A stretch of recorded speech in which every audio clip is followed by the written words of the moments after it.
Hi everyone, जय Jagannath. Finally मु पहुंच जाइए महाकुंभ मेला 2025 प्रयागराज रे। ଏହି ଭିଡ଼ିଓରେ ଆପଣମାନେ ଜାଣିବାକୁ ପାଇବେ 144 ବର୍ଷ ପରେ ଆୟୋଜିତ ହୋଇଥିବା ମହାକୁମ୍ଭ ମେଳାର ସମ୍ପୂର୍ଣ୍ଣ ଇତିହାସ ଏବଂ ମହାକୁମ୍ଭ ମେଳା କେମିତି ଯିବେ, କେଉଁଠି ରହିବେ ଆଉ କେଉଁ ଜାଗା ସବୁ ବୁଲିବେ ତାର ଡିଟେଲ୍ସ। ଭିଡ଼ିଓ ଟିକେ ଲମ୍ବା ହେଇପାରେ, ଫିର୍ ବି ପ୍ଲିଜ୍ ଭିଡ଼ିଓଟିକୁ ବିନା ସ୍କିପ୍ କରିକି ଶେଷ ପର୍ଯ୍ୟନ୍ତ ଦେଖନ୍ତୁ ଏବଂ ମହାକୁମ୍ଭ ଯିବାର ପ୍ଲାନ୍ କରିକି ତ୍ରିବେଣୀ ସଙ୍ଗମରେ ବୁଡ଼ ପକାଇ ସବୁ ପାପରୁ ମୁକ୍ତି ଲାଭ କରନ୍ତୁ।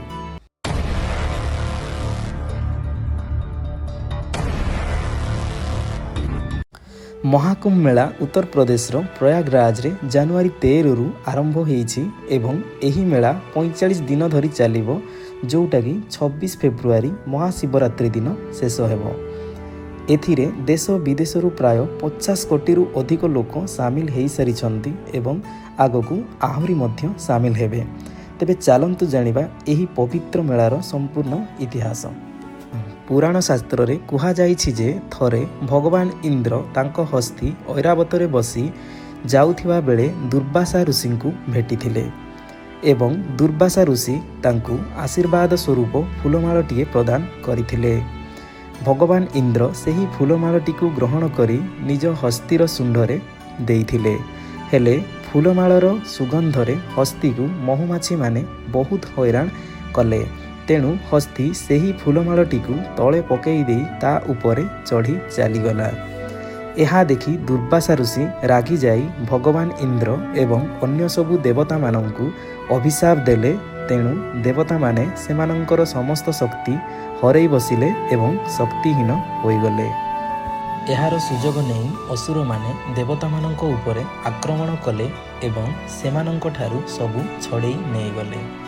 ଦେବତାମାନେ ପୁନର୍ବାର ସେମାନଙ୍କର ଶକ୍ତି ଫେରି ପାଇବା ପାଇଁ ଭଗବାନ ବିଷ୍ଣୁଙ୍କ ପାଖକୁ ଗଲେ। ଭଗବାନ ବିଷ୍ଣୁ ଦେବତାମାନଙ୍କୁ କହିଲେ କି ତମେ ତମର ହରାଇ ବସିଥିବା ସମସ୍ତ ଶକ୍ତି କେବଳ ଅମୃତ ପାନ କଲେ ଫେରି ପାଇବ ଏବଂ ସେହି ଅମୃତ ସମୁଦ୍ର ମନ୍ଥନରୁ ମିଳିବ। କିନ୍ତୁ ଦେବତାମାନେ ଏତେ ବଡ଼ ବିଶାଳ ସମୁଦ୍ରକୁ ମନ୍ଥନ କରିବାରେ ଅସମର୍ଥ ଥିଲେ। ତେଣୁ ସେମାନେ ଅସୁରମାନଙ୍କର ସହାୟତା ନେଲେ। ସମୁଦ୍ର ମନ୍ଥନ ପାଇଁ ମନ୍ଦରା ପର୍ବତଙ୍କୁ ବ୍ୟବହାର କରାଯାଇଥିଲା, ଯେଉଁଟାକି ଏବେ ବିହାରର ବଙ୍କା ଜିଲ୍ଲାରେ ଅବସ୍ଥିତ ଏବଂ ନାଗରାଜା ବାସୁକୀଙ୍କୁ ଦଉଡ଼ି ବା ରଶି ହିସାବରେ ବ୍ୟବହାର କରାଯାଇଥିଲା। ମନ୍ଦରା ପର୍ବତଙ୍କୁ ଧରି ରଖିବା ପାଇଁ ଭଗବାନ ବିଷ୍ଣୁ କଚ୍ଛପ ଅବତାର ନେଇଥିଲେ। ଏଇଟା ବିଷ୍ଣୁଙ୍କର ପ୍ରଥମ ଅବତାର ଥିଲା। କାଳକ୍ରମେ ସମୁଦ୍ର ମନ୍ଥନ ହେଲା ପରେ ସେଥିରୁ ପ୍ରଥମେ ବିଷ ଏବଂ ଶେଷରେ ଅମୃତ ସମେତ 14ଟି ଅମୂଲ୍ୟ ରତ୍ନ ବାହାରିଥିଲା, ଯେଉଁ ବିଷକୁ ଭଗବାନ ଶିବ ପିଇଥିଲେ ଏବଂ ସଂସାରକୁ ବିପଦରୁ ରକ୍ଷା କରିଥିଲେ। ଭଗବାନ ଶିବ ବିଷକୁ ନିଜର କଣ୍ଠ ପର୍ଯ୍ୟନ୍ତ ସୀମିତ ରଖିଥିଲେ, ତେଣୁ ତାଙ୍କୁ ନୀଳକଣ୍ଠ ମଧ୍ୟ କୁହାଯାଏ। ଅମୃତକୁ ପାଇବା ପାଇଁ ଦେବତା ଏବଂ ଅସୁରମାନଙ୍କ ମଧ୍ୟରେ ଯୁଦ୍ଧ ଆରମ୍ଭ ହୋଇଯାଇଥିଲା। ଏହାକୁ ଦେଖି ଭଗବାନ ବିଷ୍ଣୁ ସୁନ୍ଦର ମୋହିନୀ ରୂପ ଧାରଣ କରି ଦେବତା ଏବଂ ଅସୁରମାନଙ୍କ ଭିତରେ ଅମୃତ ବାଣ୍ଟିବାର ଯୋଜନା କରିଥିଲେ। କିନ୍ତୁ ଜଣେ ଚାଲାକ ଅସୁର ଦେବତା ରୂପ ଧାରଣ କରି କିଛି ଅମୃତ ପାନ କରିଥିଲେ ଏବଂ ଏହା ଭଗବାନ ବିଷ୍ଣୁ ଜାଣିପାରି ସେ ଅସୁରର ମୁଣ୍ଡଟିକୁ ନିଜର ଚକ୍ରରେ କାଟି ଦେଇଥିଲେ ଏବଂ ଏଥିରୁ ରାହୁ ଏବଂ କେତୁ ଜନ୍ମିଥିଲେ। ଏହି ଘଟଣା ପରେ ଅସୁରମାନେ ବହୁତ ରାଗି ଯାଇଥିଲେ ଏବଂ ଏହାକୁ ଦେଖି ବିଷ୍ଣୁଙ୍କର ବାହନ ଗରୁଡ଼ ପକ୍ଷୀ ଅମୃତ ହାଣ୍ଡିଟିକୁ ଧରି ସ୍ୱର୍ଗକୁ ଚାଲି ଯାଇଥିଲେ। ସ୍ୱର୍ଗକୁ ଯିବା ବାଟରେ ଅମୃତର 4ଟି ବୁନ୍ଦା ଉତ୍ତରପ୍ରଦେଶର ପ୍ରୟାଗରାଜ, ଉତ୍ତରାଖଣ୍ଡର ହରିଦ୍ୱାର, ମଧ୍ୟପ୍ରଦେଶର ଉଜ୍ଜୈନ ଏବଂ ମହାରାଷ୍ଟ୍ରର ନାସିକରେ ପଡ଼ିଥିଲା। ଏହି କାରଣରୁ ଏହି 4ଟି ଜାଗାରେ ପ୍ରତ୍ୟେକ 12 ବର୍ଷ ବ୍ୟବଧାନରେ କୁମ୍ଭମେଳା ଆୟୋଜିତ ହୋଇଥାଏ, ଯେଉଁଟାକୁ ପୂର୍ଣ୍ଣ କୁମ୍ଭ କୁହାଯାଏ। ଏହିପରି 12 ବର୍ଷ ବ୍ୟବଧାନରେ 12 ଥର କୁମ୍ଭମେଳା ହେଲା ପରେ ମହାକୁମ୍ଭ ମେଳା ହୋଇଥାଏ, ଯେଉଁଟାକି 144 ବର୍ଷରେ ଥରେ ଆସେ ଏବଂ ବିଶ୍ୱାସ ରହିଛି କି ଏହି ମେଳାରେ ତ୍ରିବେଣୀ ସଙ୍ଗମରେ ସ୍ନାନ କଲେ ସମସ୍ତ ପାପ ଧୋଇ ହୋଇଯାଏ। ପ୍ରୟାଗରାଜରେ ଆୟୋଜିତ ମହାକୁମ୍ଭ ମେଳା 2025 ଦୁନିଆର ସବୁଠୁ ବଡ଼ ମେଳା ହେବାକୁ ଯାଉଛି, ଯେଉଁଥିରେ ଆଜି ଦିନରେ ଦେଶ ବିଦେଶରୁ ପ୍ରାୟ 52 କୋଟିରୁ ଅଧିକ ଲୋକ ସାମିଲ ହୋଇସାରିଛନ୍ତି ଏବଂ ଏହି ସଂଖ୍ୟା ଆଗକୁ ଆହୁରି ବଢ଼ିଯିବ। ତେଣୁ ଆପଣମାନେ ସମସ୍ତେ ଏହି ଧାର୍ମିକ ମେଳାରେ ସାମିଲ ହୁଅନ୍ତୁ ଏବଂ ଆଶୀର୍ବାଦ ଲାଭ କରନ୍ତୁ, କାରଣ ଏହି ମହାକୁମ୍ଭ ମେଳା 144 ବର୍ଷରେ ଥରେ ହୁଏ, ଯେଉଁଟାକି ଆମ ପୂର୍ବପୁରୁଷମାନେ ଦେଖିନଥିବେ କିମ୍ବା ଆମ ପରପିଢ଼ି ଲୋକ ଦେଖିବାର ସୁଯୋଗ ପାଇ ନ ପାରନ୍ତି। ଇଏ ଥିଲା ମହାକୁମ୍ଭ ମେଳାର ସମ୍ପୂର୍ଣ୍ଣ ଇତିହାସ।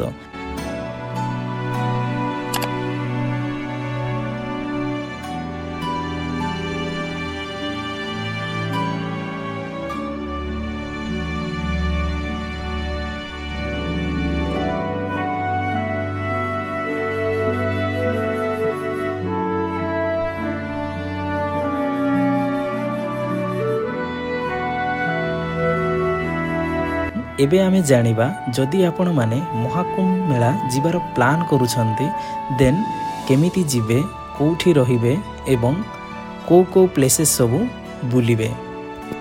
ପ୍ରୟାଗରାଜ ଆପଣମାନେ ଓଡ଼ିଶାର ଭୁବନେଶ୍ୱରରୁ ଡାଇରେକ୍ଟ ଫ୍ଲାଇଟ୍ କିମ୍ବା ଟ୍ରେନରେ ଯାଇପାରିବେ, କିନ୍ତୁ ଏବେ ଫ୍ଲାଇଟ୍ ଟିକେଟ୍ ଆପଣମାନଙ୍କୁ ହେଭି ପଡ଼ିପାରେ, କାରଣ direct flight ticket almost 5 to 6 times ବଢ଼ିଯାଇଛି ଏବଂ ଯଦି ଆପଣ କନେକ୍ଟିଂ ଫ୍ଲାଇଟ୍ରେ ଯାଉଛନ୍ତି ଦେନ୍ ପ୍ରାଇସ୍ ଟିକେ କମ୍ ପଡ଼ିପାରେ।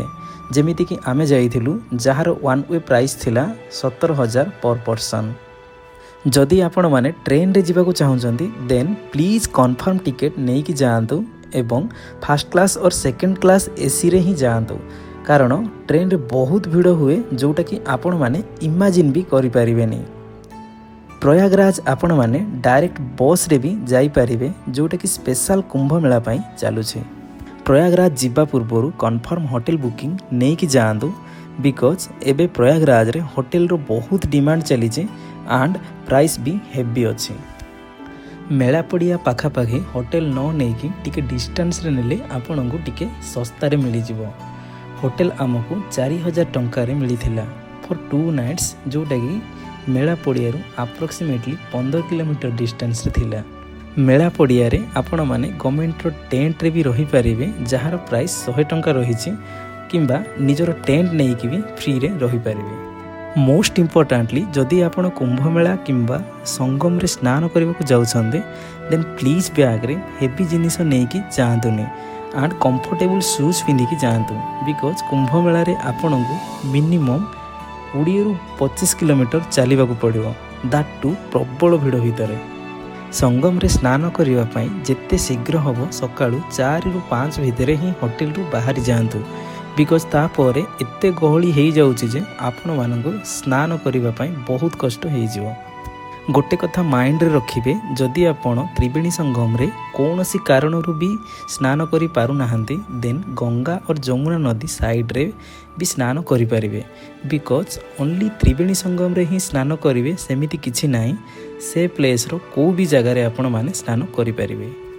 ଯଦି ଏହି ଭିଡ଼ିଓରେ ସମୁଦ୍ର ମନ୍ଥନ କଥା କିମ୍ବା ଅଦର କିଛି ଇନଫର୍ମେସନ୍ ମୁଁ ଭୁଲ କହିଥାଏ ଦେନ୍ ପ୍ଲିଜ୍ ମୋତେ କ୍ଷମା କରିଦେବେ ଆଣ୍ଡ ଏକ୍ସଟ୍ରା କିଛି ଇନଫର୍ମେସନ୍ ସମୁଦ୍ର ମନ୍ଥନ ବିଷୟରେ ଯଦି ଆପଣମାନେ ଜାଣିଛନ୍ତି ଦେନ୍ ପ୍ଲିଜ୍ କମେଣ୍ଟ କରିବେ।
जेहेतु भिडियोटा टिके लंबा हो जाइए त्रिवेणी संगम रे स्नान कला परे आपण माने प्रयागराज रो अन्य को जगह बुली पारिबे सेटा मोर नेक्स्ट वीडियो रे पाइजिबे।